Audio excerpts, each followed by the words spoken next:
Hello, everyone. Welcome to the Collecting Vintage Unopened podcast. My name is Brandon Stewart. This is a podcast devoted to discussing anything and everything in regards to the collecting of vintage sports and non-sports cards. And tonight I have a very special guest who's very kindly agreed to join me to chat about his collection, Doug Smith. Doug, thank you for joining me this evening. Thanks for having me, Brandon. Absolutely. So tell me a little bit about your background in the hobby and how you got into collecting unopened.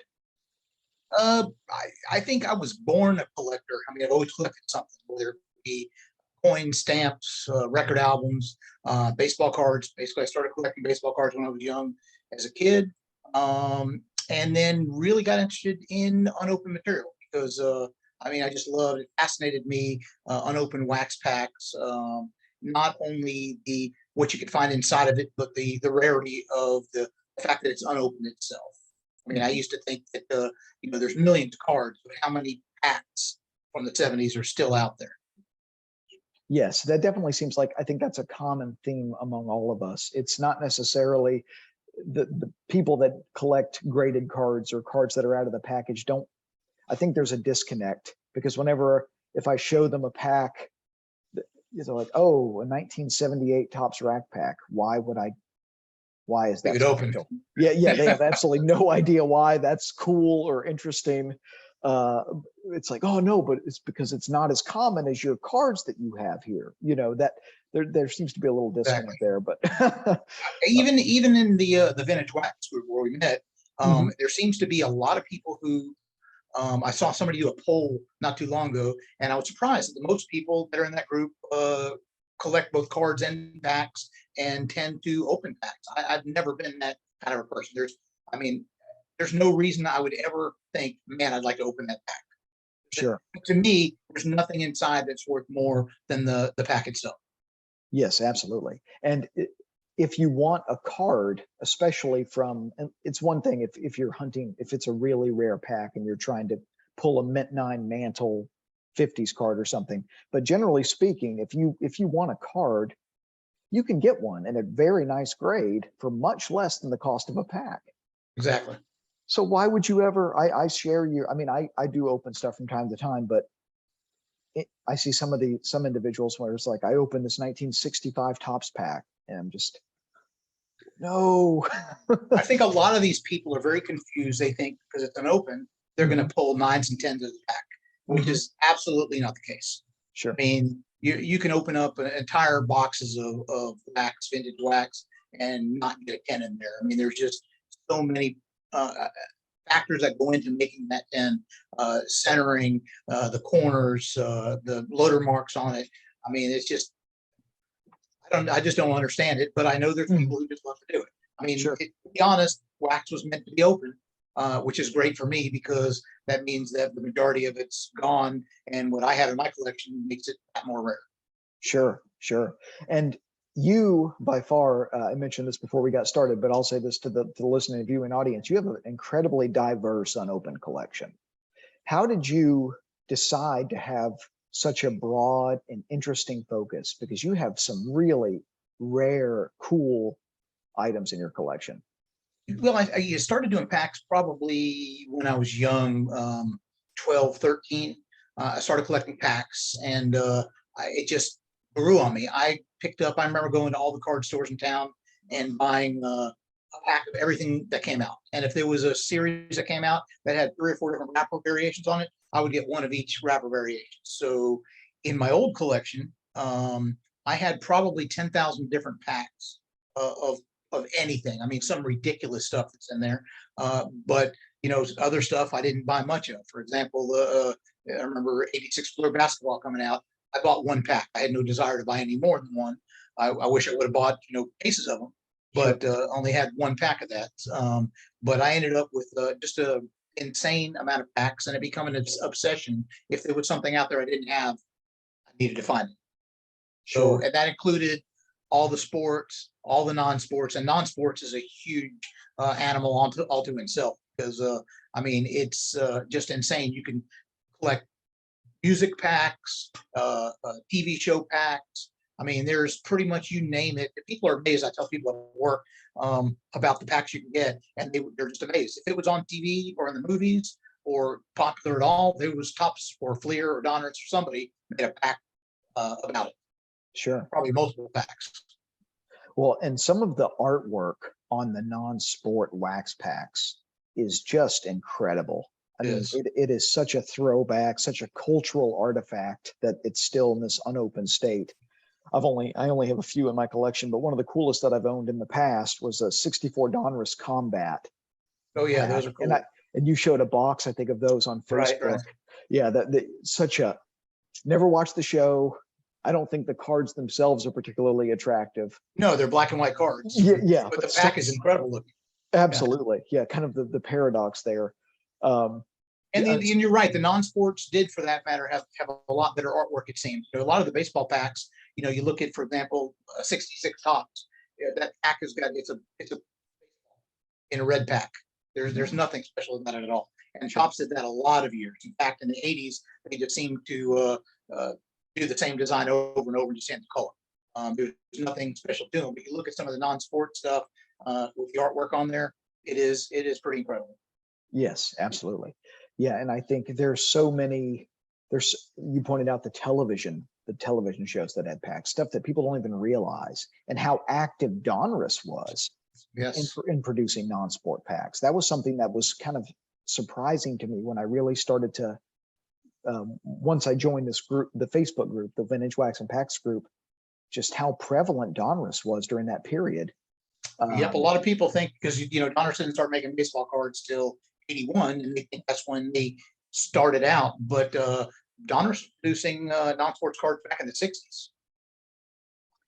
Do you know why it took them so long to probably a marketing or a licensing deal.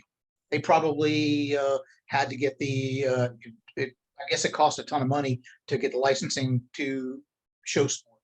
Even Tops, I talk about I did a feature on football the other day. I think it was 81 was the first year that or 82 was the first year that they could show logos on helmets because of licensing agreements. For that, people didn't notice that the names were on there, but the logos, they had to airbrush out. Oh, interesting. Yeah, I didn't know that. That's fun. And that's a long time to be producing football cards without having the ability to use a logo. That's really interesting. Right. Well, so you've already just said, you try to collect as many different packs as possible, right? Right. And I know that from some of our previous, you and I bought and sold to each other, you have a similar preference to me for some of these oddball packs. I do. I've got, I collect everything, but I got several really odd collections. I do. One of my oddest is probably the Rose on Back collection. I didn't, a Rose on Back of Racks collection. I think I bought a 70, started with a 77, and then I ended up getting a 76. And I said, look, both those got Rose on the back of them. And then all of a sudden I had to get every pack I could with Rose on the back of the rack pack. So I've got now that going 76 through 85. Still need a 75. Another one that I know that you're aware of, because I've got from you, is a double rack. I love packs that have got two of the same star, especially on front. Sure. Two of them on the front is fantastic. You rarely see that, but even if on the front and the back, that's something special. And then there are very few of them that have actually three of the same player on it. You can find some. I think the only racks I've seen that have that is the 89 Fleer basketball, because it was such a small set and the correlation was so far off that I've got one rack that's got the same player on all three cells in the front. Yeah, that's crazy. What's the player on top? I wish it was a Jordan. It's not. I can't remember who it is. It's a nobody. That's funny. Yeah. Some of them are. I've seen a few others in the group that have. I think it's Chris Ladd. He's got the double Dickerson 84 rack, and then the glossy card is also Dickerson. So there's some incredible stuff out there. There's some real abnormalities that you find. And you might have to go through hundreds of cases to find something like that. So those are just super rare, and it's just really appealing to me. Yes. Yeah, I totally get it. And it seems like that's definitely a very small. I don't think there's as many people like you and I that are competing for those types of items necessarily. I don't know why. To me, I totally get what you're saying. They're so cool. The double bench 83 I sold you. Yep, I got that. Yeah. That is so, those types of items are so neat. So how do you typically search for unopened? Is it Facebook? Is it card shows? Do you use the major Um, auction houses? Because unopened's a different animal. You can't it just go is. to a card show and have thousands of options of Well, quality. you're not really going to be, here where I am in Houston, one, we don't have very many card shows. Mhm. It's not like the East Coast or the West Coast where you have card shows, big card shows every weekend, it seems. Over here, we have a couple of big TriStar shows a year. But even then, you can go to the biggest show here is the TriStar show, which happened, I think, back in February, maybe probably 400 or 500 dealers there. Very, very little unopened. You're just not going to find unopened, especially vintage stuff. There's the smaller card shows. There's one that's right by my house that's maybe got 30, 40 dealers. I'm never going to find something there that, they're showing, they think vintage is 1997. Sure. That's so you're not going to find them there. eBay is probably the best place to find stuff, but the good stuff is few and far between. So the most of the better packs and stuff that I found is through auction houses. Ever since I really started dealing with REA, Heritage, a couple other ones. You can find this last REA auction where Manny had a bunch of stuff put up there. Just incredible, 300, 400 lots of vintage and open stuff. I mean, problem there is you run out of money because there's so much great stuff. You just can't afford to buy it, and you end up just keying in on 2 or 3 items. And another great place is the Facebook, the Vintage Wax page. Sure. When I first joined, probably 3 years ago, there was some great stuff. Everyone had some great stuff, and there was some great prices. It really is kind of slowing down. Rarely do you see really good stuff for sale anymore, but it does come every once in a while.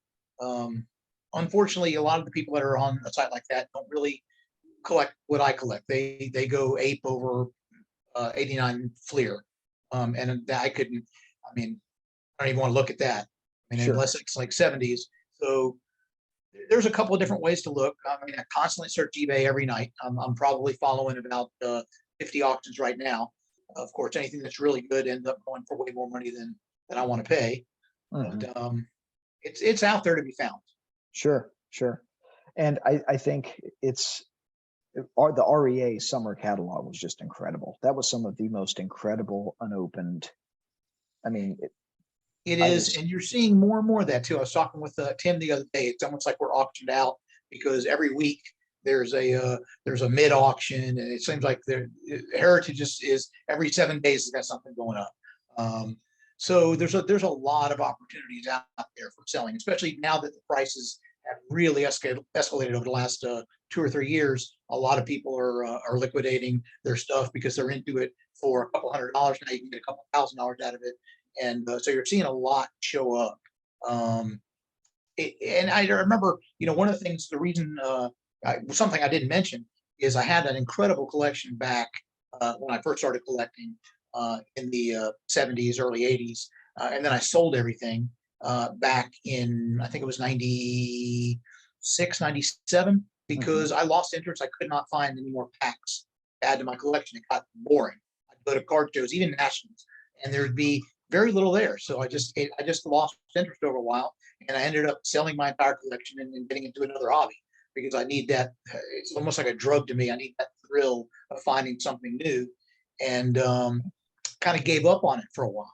And then I got interested, and somebody introduced me to the Vintage Wax page, and I started doing my collection memories posts. The first ones, and that was all stuff in my old collection I didn't own anymore. And as I started posting stuff, it wasn't very long until I realized, man, I really miss that stuff, and how much I enjoyed it, and what the hell was I doing to get rid of it to start with. So that got me back interested into it again, and starting to build up. And I've gone 2 feet first over the last 3 years. That's awesome. Well, it's always nice when you realize, how much you love. And sometimes you don't realize what you love until it's gone. Right. And so, everything happens for a reason, probably in that regard. But so you have such a diverse collection. Are there any years you mentioned that, 89 Fleer basketball, baseball doesn't really do it for you, understandably. Right. Like I get people that enjoy that. That's great. That's not my bag either. Do you have any products that are vintage that you just don't care to pursue? Or do you literally try to get as much diverse things as possible? For the most part, if it's not 70s or earlier, if it's, I mean, 60s and 70s is really what I'm interested in. But I do find myself picking up some 80s stuff just because if it interests me specifically. But it's really the 70s stuff that gets me excited. And but of course, for me, and that's why it is, because I grew up collecting 70s stuff. I was a kid in the 70s. I understand why people go crazy over 89 Fleer and Donruss, because that might be what when they were growing up, that was the big thing. To me, that was already, by that time that came around, I was already out of collecting. I wasn't interested anymore. So that just doesn't hold an interest to me. But 72s, 73s, 75s, I love that stuff, because that stuff I remember when I was a kid opening up packs. Sure. Yeah, no, they're definitely, I think it is a generational, in most of the time it's generational. And it's also, I think it's related to seeing the unopened packs in the store, things like that, the sentimental aspect of the possibility of a pack, even though we don't open them, most of the time, the possibilities inside of it, it's very romantic. It's hard to, it's so hard to explain to people that don't. I know. Well, I mentioned earlier about the almost like a drug factor. I mean, it's the excitement. People who don't collect stuff. My wife doesn't collect anything. A lot of my friends, a lot of people who work for me don't collect anything. They don't, and I almost feel sorry for them, because you'll never experience the thrill of walking in and finding something that you've been looking for years, or filling a hole in the collection. I mean, that's a high that you just can't get anywhere else. It's fantastic. Oh, it is. It really is. So you've been back really into unopened for the past 3 years. And in that time, it seems like you've gone full bore back into it, because you've shown some really cool items in your daily posts. For those of you that are watching or listening that aren't in the Facebook Vintage Wax and Packs group, you should join, by the way. But if you're not, Doug does a daily post where he goes kind of a deep dive into a given unopened product. And so it's a really, really cool way to learn about some obscure unopened. And one of my favorite, your theme is racks with trash, I think is what you call it. Oh yeah, I do have some of those. I love those too. Can you explain that? Well, there's every once in a while you find racks. I love basically error racks. Whether they're wrapped wrong, they have the headers in the wrong place. I got one the other day that had some cards that had slipped up into the header before it was sealed. But I also have several packs where there was pieces of the cut cardboard that should never have made it in the pack, ended up being sealed in the pack. So you could see strips or partial cards in there. I wish I had some of them to show. That's not one of the things I picked out, but I do have some. I probably have a dozen racks with trash in them, which is the really interesting stuff. And to me, I mean, there's really no stars on the front. A lot of people just think they're garbage, but you just never see stuff like that. Stuff that it's packs that never should have been issued. Sure. Never should have made it past quality. And have you ever gotten into the packs that are with the blank back cards? With the error? I've seen some of them. I've never been able to pick one up. But if I had an opportunity to pick up a blank pack, I would definitely go after that. Sure. Yeah, I got one at the National last year, an 86 Topps football rack that has a blank back card on the back. Wow. Yeah. First, I asked the guy, I was like, what did Steve Hart of Baseball Card Exchange, for those of you listening or watching, what did he say about this? He's like, he hasn't really seen these before. I was like, I can imagine. That's kind of weird. But that's what's so fun about this, the pursuit of some of this stuff. It's not like quality control is not what it is now. Right. You could make the case, well, is quality control that great now? But like, it is certainly better now than it was then. And Topps especially did all kinds of crazy stuff.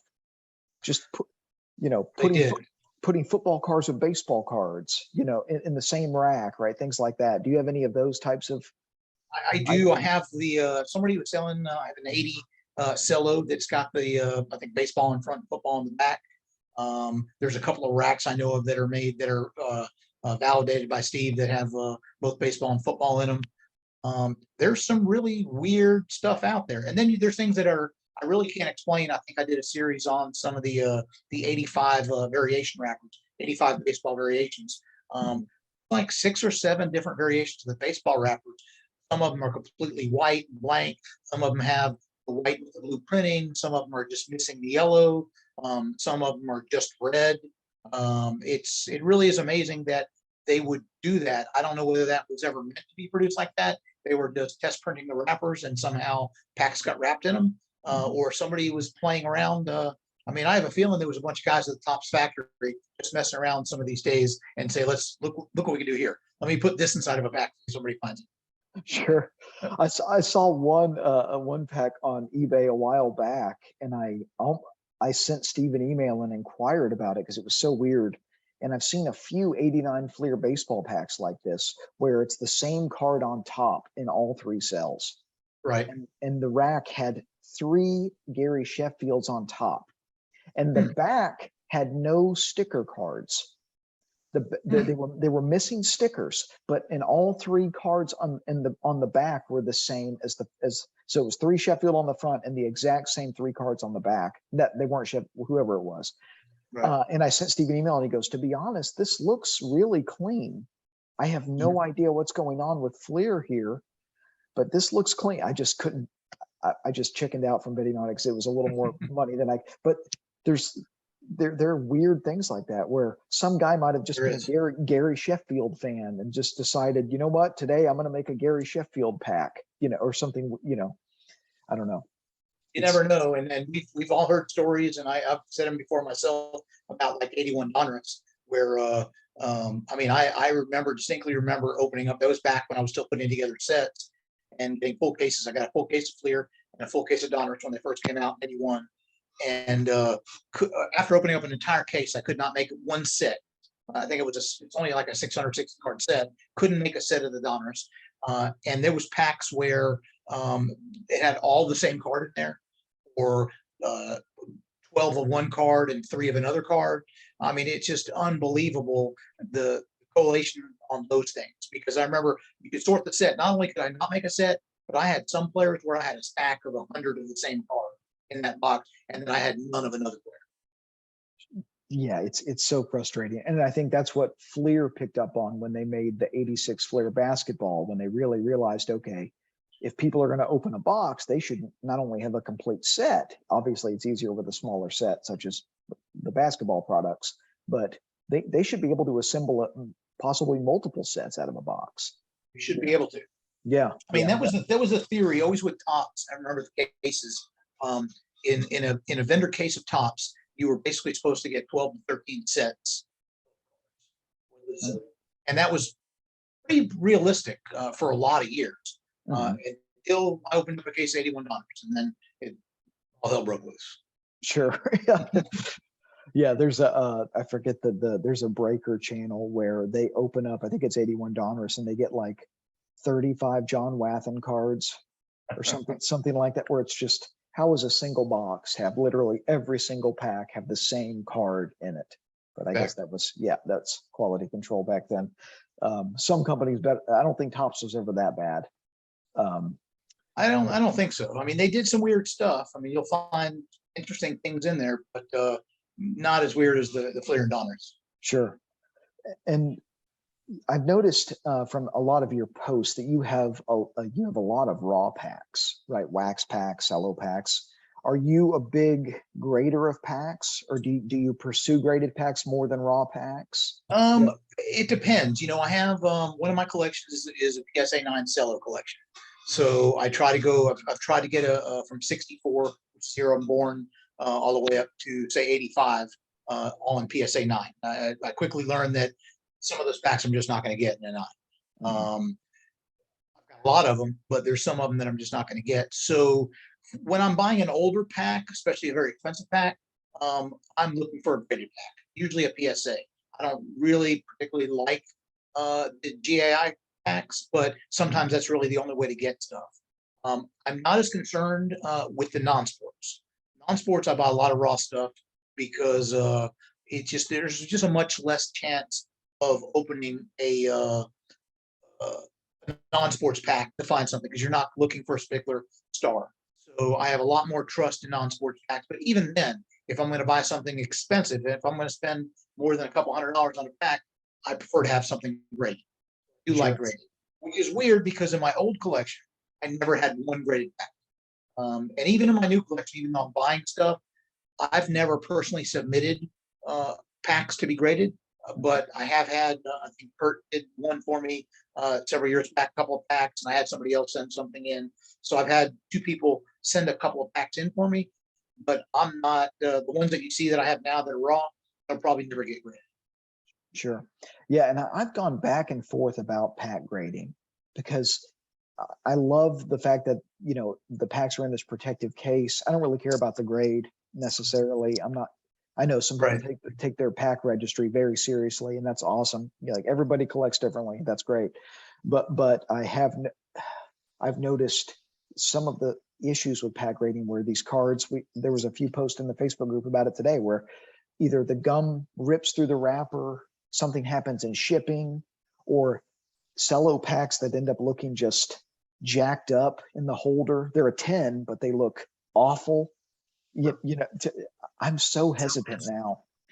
I would love to And have and them, but just because you think it's real or you know it's real doesn't mean it's going to get graded. One of my horror, not really a horror story, but I ended up buying a display of 1980 Mrs. Butterworth's 3-pack card.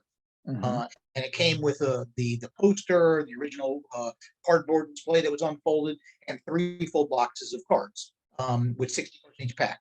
I Mhm. went through and I pulled some stars out of it, including one of them happened to be a Henderson. Thinking, oh great, I'm going to send that one in for grading because that's going to be worth a ton of money. Mhm. Um, at the same time, I replaced the pack, sent the rest of them to Steve to wrap. Steve wrapped all the boxes as good. Uh, the Henderson that I sent to PSA came back as altered. And I'm thinking, there's absolutely no way that pack is altered. It came out of a box where every other pack in there was fine. Sure. And it came from a full display. There's no way it's altered. But, and I understand he might have seen something that looked a little bit odd on it. Or so a lot of the packs, which is a good thing, because it's better that packs come back, good packs come back as altered, and bad packs come through as good. Mhm. But it does get a little bit frustrating at times because at least PSA has picked up now with their higher prices. So they get it out. I think it's now a couple of months, 2, 3, 4 months, rather than it used to be. You'd hear the horror stories. People would send a group to PSA, and a year and a half later, they'd still be waiting for it, and then half the cutbacks come back as altered, and you still have to pay for them after waiting a year and a half. Sure. Yeah. Yeah. No, some of the wait times were absolutely just the fact that the packs are just sitting there and you don't know who's handling them. You don't know what is going on with them. And it's not Right. like a card that's in a card saver that there's Right. packs, gum moves, like these are much more delicate, I think, than a card. So to me, yeah, like you, I have never actually submitted a pack myself. So one of these days we'll see. If I do it, I'll probably do it through someone in the group rather than do it Right. myself. And, Just and as you're aware, if you're going to send it through somebody, okay, so you're mailing it to somebody who yeah, then packing it up, sending it to PSA, who's then packing it up and sending it to Steve, then packing it up and sending it back to them. Then it's coming back to the person who submitted it. So it's making like 6 trips to the mail. And you and I both know they take it like a challenge to destroy every box they can through the mail. So who knows what goes through there? yeah, yeah. No, that's very true. Yeah, no. Yes, especially I think that when any box that's marked fragile, they take it as a challenge. Yep. Like, what can I do here to this box to try to see if it'll survive? I I would prefer no one put fragile on their boxes just to avoid you're not doing anyone any favors most of the time. And that's a complaint that I have also about the eBay. I mentioned I buy a lot of stuff on eBay, Hmm. but and I've heard the horror stories from everybody saying the same thing. A lot of these guys you buy from really have no clue how to pack stuff, especially unopened material. Sure. And they'll send. I mean, I've got packs sent in a plain white envelope. I mean, what are these people nuts? Um, Now, fortunately, you have protection through eBay and you can send stuff back. But I mean, I've been disappointed numerous times by getting a pack that's been completely destroyed that I really wanted. Sure. Yes. No, I had one a few weeks ago where this bonehead just he put it the pack in a wax pack in a bubble mailer, but then he just put it on a little sheet of paper in the bubble mailer with no other protection. And I was like, Right. this was, it was a $60 pack. It wasn't like it was hundreds of dollars, and it was from Canada, even more. I was like, okay, so this is going through customs. Like, Wow.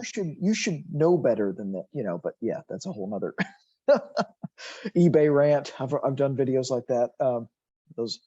Do you have any packs from your collection that you'd like to show the people that are watching on YouTube?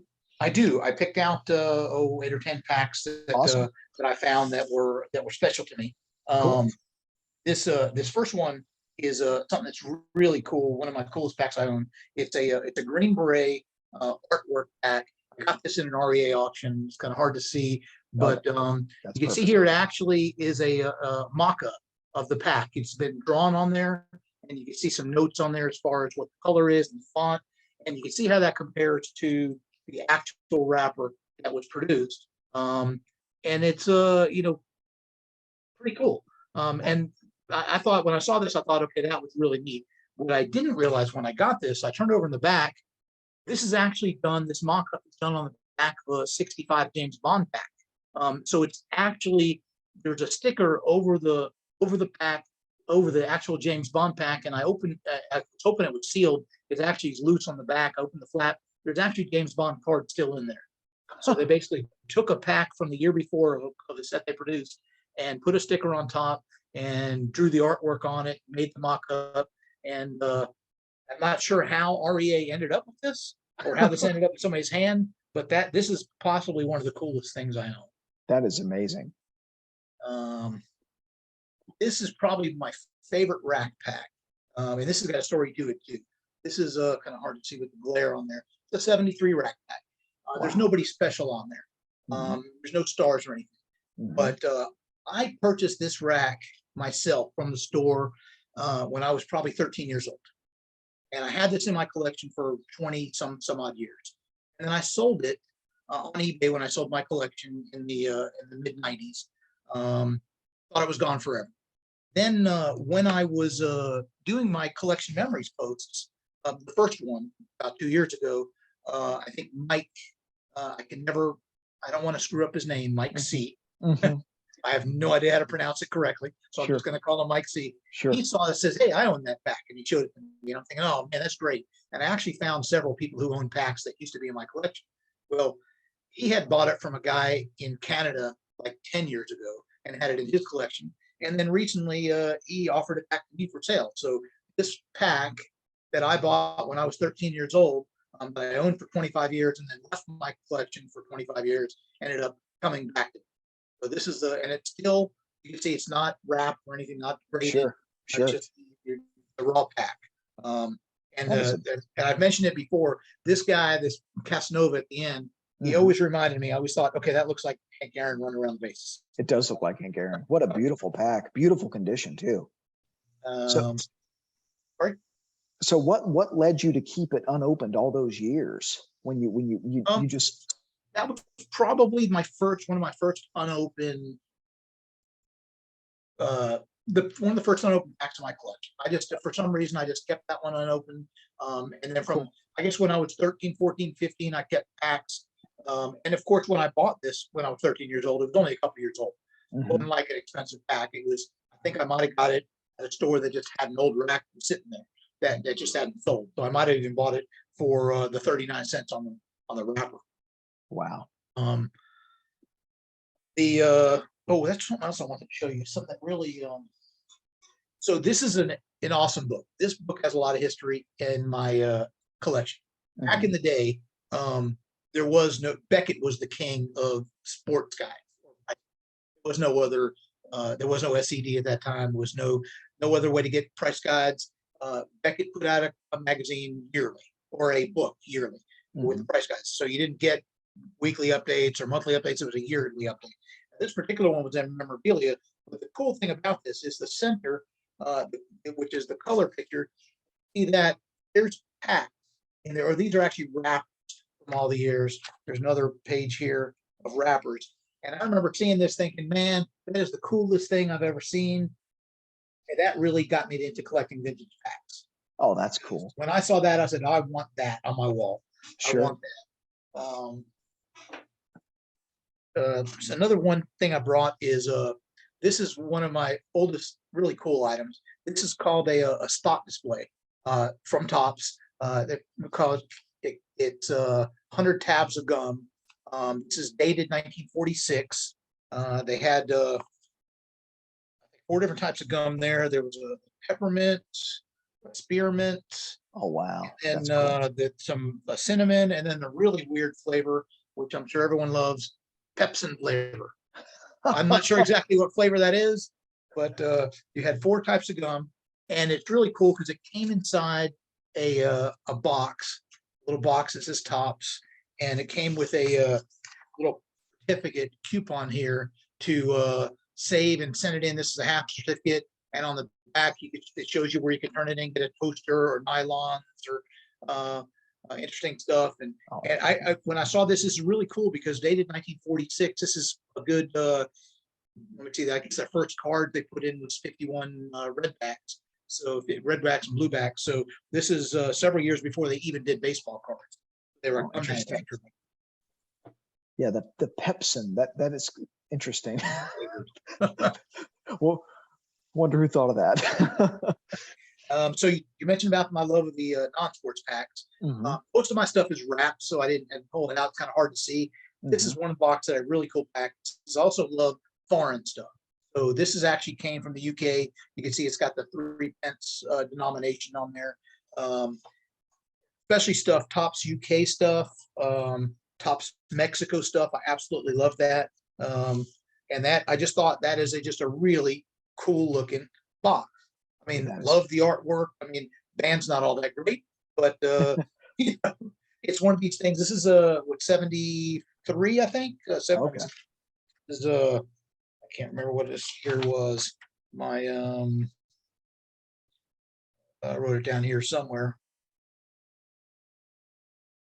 Maybe I didn't. Oh, there it is. 75 Bay City Rollers. A lot of the packs, a lot of the boxes like this, what I'll do is I'll send it to Steve to get them wrapped just to preserve them. But unfortunately, when you preserve them, then you can't open them up and enjoy them. Yes, absolutely. Then I got some, I mentioned my cello collection before. So this is my absolute favorite cello pack. This one Tim helped me out with. This is a 72 first series pack. I love 72, my favorite year of all the cards. You know, I love the psychedelic colors. The packs themselves were fantastic. Also the wax packs, the white with the colorful on there. Oh yeah. This one is one of the ones I never thought I'd get a 9. I think there's only 8 graded 9s in this. In the first series. First series also happens to be the Fisk series, which makes this special. And on the back of this is actually the #1 card in the set. And if I get the glare off of there, yeah, the Pirates World Series team card. So that's the #1 card in the set. Wow. And this is actually my favorite pack. And this is part of my PSA 9 collection. That is beautiful. One of my most recent ones I picked up, which I would love to get a 9, but unfortunately I don't think I'll be able to find it. This is a 64. So 64s are great because they have the red cellophane on them, and it has actually 2 coins on the inside. I can't really see what the coins are through there. This one happens to be only a PSA 5 because you can, I don't know if you can tell the corners there have got a little bit tears in them, rips in them. Sure. Part of the problem with the set is because this cello is because it has coins in there. It moved around and it caused the cellos a lot to rip. Oh, okay. That's a beautiful pack still. It's neat that the coins are in there. That's pretty cool. Right, it is. Then there's a 67. It's another one that's not part of my PSA 9 collection, but to recognize the guy on the top. It's been in the news a lot lately. In fact, his son's been talking a lot about what he thinks. So I'm not sure why we listen to his son like he's some kind of celebrity or something. Never played baseball, but so Roger's actually been in the news quite a bit because of the Aaron Judge thing. Of course. Who is still, by the way, the 6th most home runs in history, behind 5 other guys. But I'm sorry, 7th. He's got 6 other guys ahead of him, 6 other years. That's a beautiful 60s. Was that a REA pickup? I feel like I saw that at REA. This one I think I got from Jason Sanchez, I think, was on his site. Oh, okay. Which is he's got an incredible site too. I love Jason's stuff. He does. I had him on he was the last person I had on before this. He's super nice guy. Yeah. Always send you some extra income. I mean, he deals with you. I mean, it's great stuff. I wish he had more stuff on there. And I also wish this was a 9. I do have actually a PSA 967 in my collection, but it doesn't have a marathon up front. Sure. So right now my 9s run from I think I've got 67 through 85, with the exception of a 71. 71's the one missing. I just can't find that. I'm willing to pick that up in pretty much any condition if I could find a 71. Sure. And then I'm also missing a 65, which is another one that's really hard to get. Sure. Then I got a couple of wax packs. This one is really cool.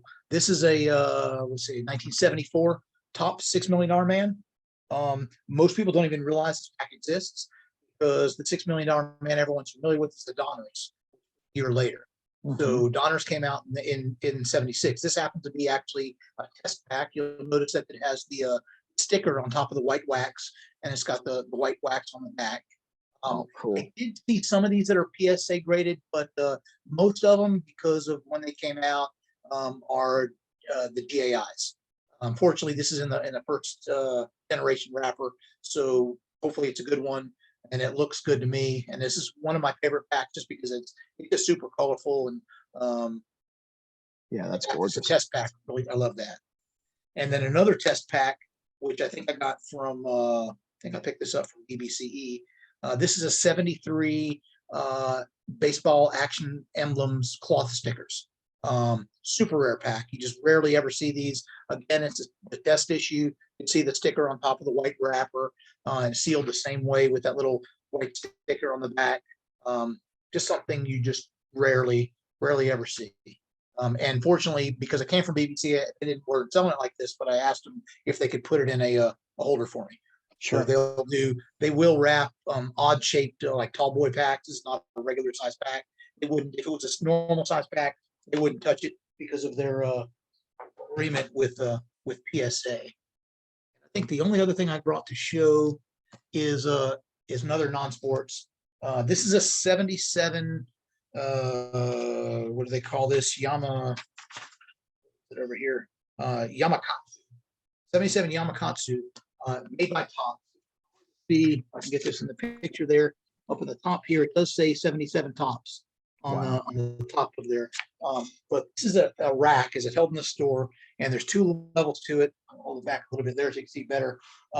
So there's I think 4. So there's 30 total cello packs in this rack. Each of these packs has 4 different cards on it. And I think it says, yeah, they're in the bottom of there. You can see it says Tops also. Oh, wow. So this is one of those odd things. Can't remember which one to pull it out of the top one, I think. And I know that from what I understand, some of the bigger Star Wars collectors, I think there was like 6 different of these racks issued that have different headers and stuff on them. Obviously, I have no idea what that says up there, but I do see it say Star Wars. Sure. Yeah. That is so cool. That's, I love the non-sport stuff, but especially, as I mentioned, the foreign stuff. That I just go crazy for the foreign stuff. It's from Japan or Mexico or the UK. Tops had a lot of UK issues that are just a little bit different than the US issues that just seem to be super hard to find. Even the Australia, the Scanlon's issues. Just stuff. There's a ton of stuff out there. That's the great thing about selling your entire collection and getting back into it. Now everything's new, right? Before I was running into a wall. I couldn't find new things to pick up. Now everything I see, I don't have, so I'm looking at. So I went kind of crazy the last 3 years. You and me both. Yeah. It's a fun madness, but yeah, no. Well, Doug, thank you so much for taking the time to chat and to show some of these really interesting, unique items. Well, I really, really appreciate it. And I'm sure my viewers really love to see some of this stuff. So thank you so much. Well, I definitely appreciate you having me on and the ability to show off my stuff. No, absolutely. Well, till next time, everybody, I hope you've enjoyed this conversation. I'll be back with another episode soon. Keep collecting vintage unopened material and take care of each other, everybody.